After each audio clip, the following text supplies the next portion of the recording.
So we're going to do a season tier list for all the Premier League teams, and this is a overview of their whole season and including other competitions. We're going to also give a special mention for potentially who had the best season, in my opinion, and who had the KMN tier of season, where being a fan of them is probably the most difficult thing you're dealing with at any time in history. So let's get started with Arsenal. In fact, you know what? We're just going to get it out of the way because I think any team who gets relegated has one of the worst seasons. And this season, unfortunately, much like the previous season, every team that came up went straight back down. We will have a sort of ranking of them. So I think Ipswich did the best, followed by Leicester, followed by Southampton. But ultimately, you can't have a season where you get relegated and be in contention for any of these other tiers. Now, that being said, is it the worst season of all time? Did they come below expectations? I don't think so. Anyways, on to the perennial talking points in the Premier League, Arsenal. And I'm going to say this was a season of all time. That's what this tier means. It's a mid-season. Coming into the season, Arteta needed to win silverware. That's what all the fan channels said. That's what all Arsenal fans said. Midway through the season, when they had injuries, it became clear that perhaps winning multiple silverware was not going to be possible. And it looked like the league was over by January. But if you reinforced your team in January, perhaps you could make a very good, in fact, actually win the Champions League and at least make the Premier League a bit interesting. Having done none of that, again, commendable. You still made it very far in the Champions League. You gave Real Madrid a good beatdown, but ultimately you came up short again. And you can't keep doing this because we're coming towards the end of a journey, right? And I think this is a very important point that a lot of channels seem to miss. Okay, a journey is dependent on whether or not you reach your destination. Okay, watching a good movie become a great movie. How does it become a great movie? It has a great ending. Okay, well, how does a great movie spoil itself? By having a terrible ending. If Arteta doesn't win anything in this tenure, this period is just going to be remembered as a nearly period and ultimately be an unsuccessful run. So Arsenal have probably the highest pressure of any club next season, other than another club, which we'll come on to, that need to win something next year. Okay? But this was a season of all time. Now, Aston Villa, I would say if Aston Villa had managed to not bottle it on the final day against a terrible Manchester United team and kept their nerve and at least, beaten one of the most beatable Manchester United teams that we've ever had in the Premier League, they perhaps would have had a pretty damn good season. Having fallen out of Europe and not, although, making a relatively decent run for a first attempt, and then falling back into the Europa League and not having any Champions League next season, I'm going to say they had a season of all time. Pushing on pretty damn good season, but it just doesn't feel right having failed on the final day to get Champions League to give them a pretty damn good season. I would say they fall into this tier. Next, what takes my fancy? Let's talk Chelsea. I think Chelsea is the first entry into a pretty damn good season. Coming in, I'm going to hold my hands up. I thought they were a banter club, but Maresca has shown that he is a good Premier League manager. Maybe not great, maybe just a Pep 2.0 still, but they've qualified for the Champions League in a traditional Champions League spot in fourth. They've won silverware, although being UEFA Conference League, so it's expected that you win it. But winning is still winning, and never look down on any cup competition. I believe that Chelsea had a pretty damn good season, and that's coming from a Spurs fan. And so, that's pretty tough to say. Speaking of Spurs, I would put us there as well. I'm not going to go as far as to say we had a greatest of all time season because we did come just above relegation. But what, again, we go back to the Arsenal conversation, right? What does a club need? The season before, we qualified for what would have been Champions League this season in fifth place, and we perennially qualify for the Champions League. But we're still a banter club because why? Because we never win anything. So what Spurs need is not what other clubs need. I think that's very important. It's about what your club needs, okay? Arsenal need to be challenging on all fronts and win something. Spurs, we should be understanding that we need to have won a cup. And now that we've done that, we can try and push on. So I'm going to say we had a pretty damn good season because ultimately we did end 17th. So, there's no other ways about that. We did come 17th. What's coming next? Let's go with Crystal Palace. Clearly, Crystal Palace have had one of the greatest seasons of all time in their history. They've won their first piece of major silverware in their history, and that's transformative for a club.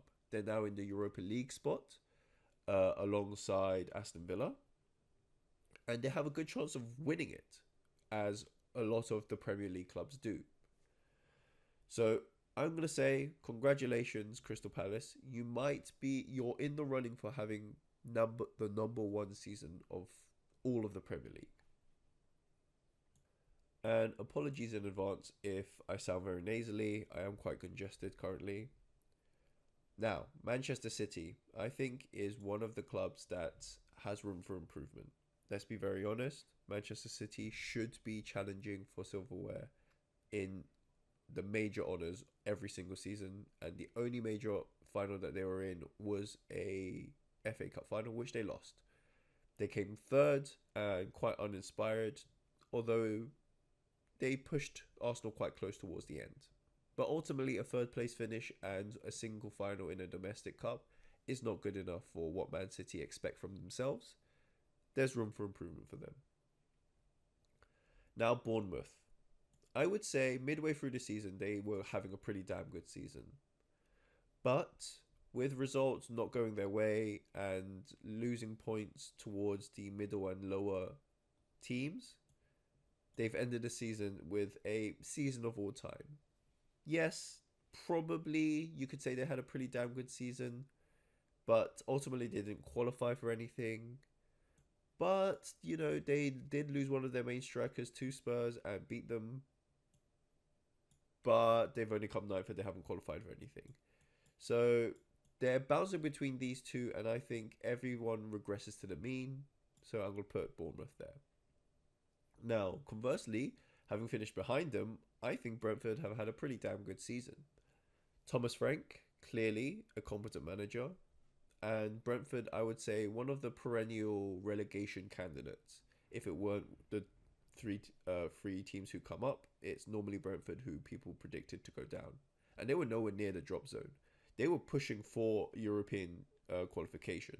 So, given where we expected the club to be again, and given where they ended up, I think it's important to acknowledge that Brentford have had a pretty damn good season, by their estimation.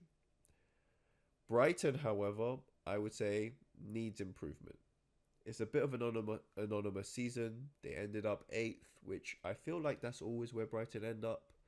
Again, as a business, I think Brighton have done great business. They keep finding these gems. They keep selling them for double to triple their value, and they go again. So as a business, I think Brighton's amazing. But come on, Crystal Palace have won something. You guys need to start trying to win something. Speaking of a season of all time, Everton. One of the other perennial candidates for being relegated, but despite a very poor start under Dyche, under Moyes, I believe Everton have pushed on and done quite well towards the end of the season. They've ended up 13th, which is not nothing. But again, as one of the most long-standing, or if not the longest-standing club in the Premier League, I'd just like to see more out of you as a club. I want to see you make a good cup run. Have a day. It's the final season that you've had. at your home stadium, and you did manage to beat Liverpool, and that's very important. But hopefully, with a new stadium, you have uh, a better season next season, although not too good as a rival van. Let's go with Newcastle United, the other club who've probably had an argument for the greatest season of all time. They've qualified for the Champions League again. They have big investments coming in next season. I think it looks like they're going to retain Isaac. And they've won a piece of silverware for the first time in 70 years. What more can you expect from this season? They are one of the clubs that I believe is, a sleeping giant and is actually on the brink of becoming probably a big problem in the Premier League. Forest. Now, I would say they had a pretty damn good season. I'm not going so far as to say a greatest season of all time, although I was looking for it. And if they had qualified even for the Europa League, I think they had a pretty damn good season. I'm not going to lie. I think in my season prediction, I predicted them to be one of the, in a relegation battle, but they've proven me wrong.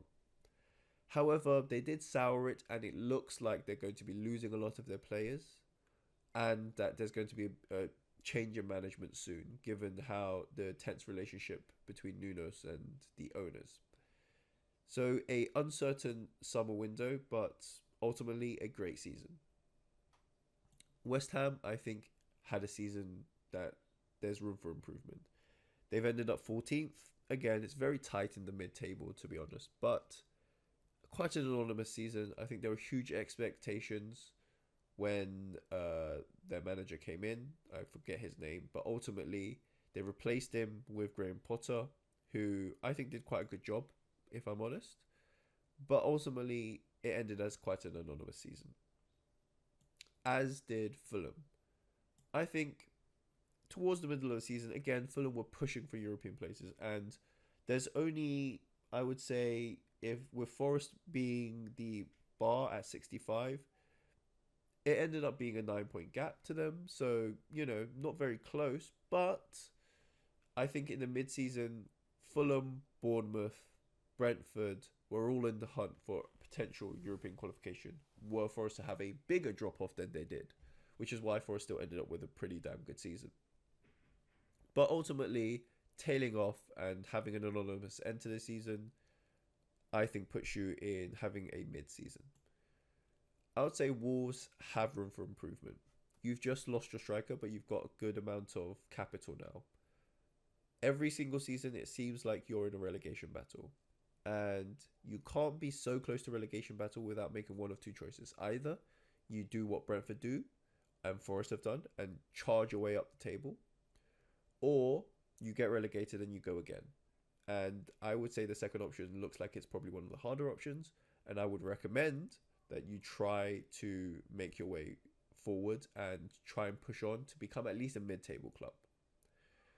And now the two ends of the scale and the eternal rivals between Liverpool and Manchester United. What difference a decade makes, hey? I think it's no surprise that Liverpool had one of the greatest seasons of all time in their history. They've just changed management and they challenged in all four fronts. And they've demonstrated, therefore, that they can challenge on all four fronts. But they've come up short. Ultimately, they had won the league by January. They've now lost one of their homeboys in Trent. I have my own thoughts about that. I think that Trent shouldn't have gone the way he did, but we're here now. And ultimately they did only win one out of the four cups. I would have expected them to have at least made a deeper run in one of the other competitions, but for a first season and winning, I think that's quite a big achievement. And obviously Manchester United. And you know what? Let's not put any pretense. They've had the worst season. No argument. Having been one of the giants of football and having come in, having just won a cup, and maybe based on that passion, making the mistake of keeping Eric Ten Hag, I think they've had an awful season. One of, if not the worst seasons that any club could possibly have. You're fighting relegation, let's be honest, with Spurs. And currently, you also had your final day be determined by Spurs because having lost the Europa League final, you've now lost on the capital of the Champions League. You've lost any opportunity you have for any goodwill for Ruben Amorim because he himself said he didn't want to come in mid-season, and yet you've messed up and you've messed up and you've messed up, and also, honestly, I'm surprised you're still standing as a club. And next season, if you don't make significant strides, and I'm saying when I say significant, like some people are saying you should try and reset, and I think that that is the right approach. As a club, you should try and reset and try and ultimately charge up the table eventually, but with a view of, building it over time, building it the right way. You haven't got time because of the way you've managed it. You need to at least have Champions League qualification next season and at least make one deep cup run. You have to do that. And that's a lot of pressure for a new manager. And, they're trying to make moves this summer window, but I think that good luck, United fans. I would say hang on in there, but a lot of you are a little bit insufferable. And if I'm going to say number one season, I'm a sucker for doing things that have never been done. So I personally think that Crystal Palace have had the best season of all the clubs. Liverpool have won before. Newcastle haven't won in 70 years, so it's pretty much new. And they qualified for Champions League on their own merit. You know what? With the direction of things are heading, I do think actually Newcastle have had the greatest season of all the Premier League seasons. Anyways, let me know what you guys think about my rankings. Who do you think had the best season? Who do you think had the worst season? And who do you think is going to have the best season next year? Catch you guys next time. Peace out.